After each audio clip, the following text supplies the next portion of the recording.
خلقت الجن والانس الا لیعبدون صدق اللہ العظیم۔ درود شریف پڑھیے۔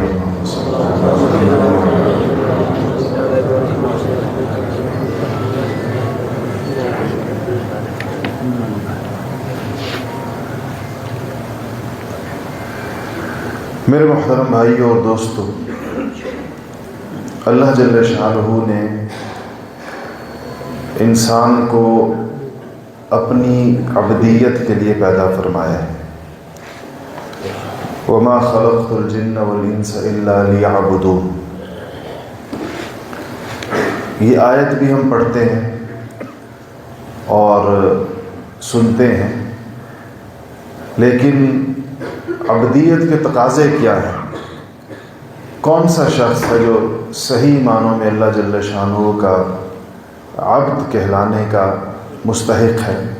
کامیابی صرف اسی کے لیے ہے، اور یہ اتنا بڑا منصب ہے اللہ جل شانہ کے نزدیک، اس انسان کی اتنی عزت اور تکریم ہے کہ نبی کریم محمد مصطفیٰ صلی اللہ علیہ وسلم کے ساتھ جو اللہ تعالیٰ کے بہت خصوصی معاملات ہوئے، بہت اونچے درجے کی جہاں ان کو شانیں نصیب ہوئیں، وہاں اللہ جل شانہ نے ان واقعات کے بیان کے وقت نبی کریم صلی اللہ علیہ وسلم کے لیے جس منصب کو منتخب فرمایا، جس منصب کو پسند فرمایا، وہ منصب عبدیت ہوتا تھا کہ نبی کریم صلی اللہ علیہ وسلم نے کامل درجے کی، اعلیٰ ترین درجے کی عبدیت برت کر دکھائی، اور یہی پیغام اور یہی تربیت آپ نے مسلمانوں کی کہ اللہ جل شانہ نے انسانوں کو ایک دنیا میں جو پیدا فرمایا ہے وہ اپنی عبدیت کے لیے پیدا کیا ہے۔ انسان عبدیت کے تقاضوں کو پورا کرے۔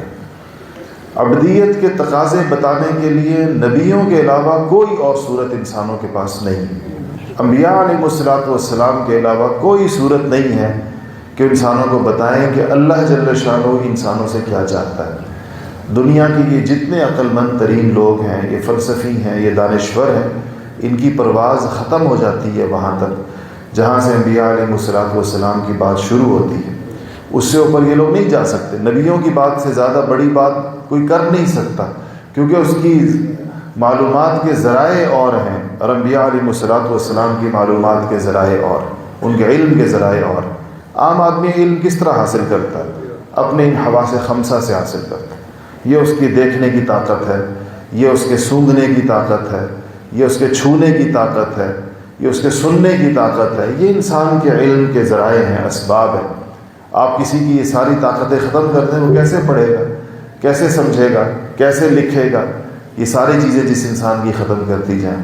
انبیاء علیہ السلام کے ذرائع علم یہ نہیں ہوتے، ان کے ذرائع علم بالکل اور ہوتے، اور وہ ذریعہ علم کا چونکہ نبیوں کے علاوہ کسی کو حاصل نہیں ہوتا، اس لیے کسی کا علم بھی نبی کے پاؤں کی جوتی تک بھی نہیں پہنچتا، نبی کے پاؤں کی خاک اور دھول تک بھی نہیں پہنچتا کسی کا علم۔ یہ مسلمانوں میں ایک یہ کمزوری آئی کہ انہوں نے انبیاء علیہ السلام کے علم سے اپنے تاثر کی بجائے فلسفیوں اور دانشوروں اور دنیا کے ان حواس خمسہ سے جو علم مرتب ہوتا ہے، اس علم کو بہت عالی شان چیز سمجھا، اور اس کو اتنا وقت دیا، اس کو اتنی اہمیت دی، اس کو اتنا زیادہ اپنی زندگیوں کے اندر داخل کر دیا کہ اس کے اندر نبیوں کی اور وحی کی تعلیمات کی کوئی گنجائش نہیں چھوڑی، نہ اس کے لیے وقت چھوڑا، نہ اس کے لیے کوئی ذہن چھوڑا، نہ اس کے لیے کوئی اپنی اس کے لیے تربیت کی ضرورت محسوس کی۔ دیکھیں، میں آپ سے عرض کروں، ہم ایک چھوٹے سے بچے کو اس کی جیسے ہی وہ ابھی اس نے باتیں کرنا شروع کی ہوتی ہیں، ہم اس کو ایک سمت میں اور ایک طرف میں لگانا شروع کر دیتے ہیں۔ آپ نے سنا ہوگا کہ مائیں اپنے بچوں کو بچپن میں بتانا شروع کر دیتی ہیں کہ بچہ بڑے ہو کر افسر بنے گا، یہ بچہ بڑے ہو کر ایسا بنے گا۔ مجھے ایک دفعہ ایسا عجیب میں نے منظر دیکھا کہ ایک بہت ہی بوڑھا آدمی تھا، میں کسی جہاز کے لیے ایئرپورٹ کے لاؤنج میں غالباً بیٹھا تھا، تو ایک آدمی تھا جس کی عمر کم سے کم میرا اپنا اندازہ یہ ہے کہ 80-85 سال تھی، اور بہت